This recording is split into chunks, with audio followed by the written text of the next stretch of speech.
আজকে একটা গল্প মনে পড়েছে, রাম ছাগল আর বাঘের গল্প। জঙ্গলের ধারে একটি জলাশয়ে একদিন একটা রাম ছাগল তার তেষ্টা পেয়েছে, সে জল খেতে আসে।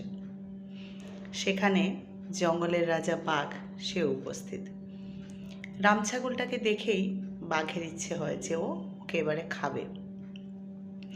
তাই সে এসে বলে, এই শোন, তুই আমার ঘাটে জল খেয়েছিস, শাস্তিস্বরূপ এবার আমি তোকে খাবো।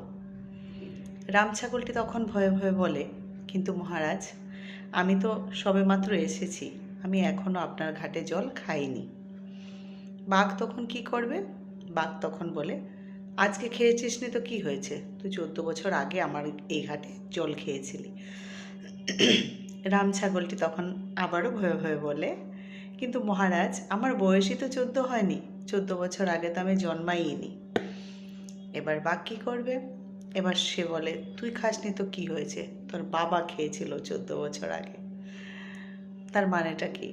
বাঘের যখন ইচ্ছে হয়েছে রাম ছাগলকে খাবে, সে যে কোনো প্রকারেই খাবে, তাতে রাম ছাগলের দোষ থাকুক আর না থাকুক তাতে কিচ্ছু যায় আসে না।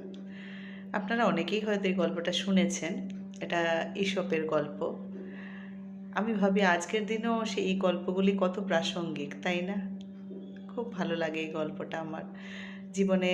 প্রতিটা এমন অনেক মুহূর্ত আসে যখন আমার এই গল্পটা খুব মনে পড়ে। আজকে খুব ইচ্ছে হলো গল্পটা বলি, তাই বললাম।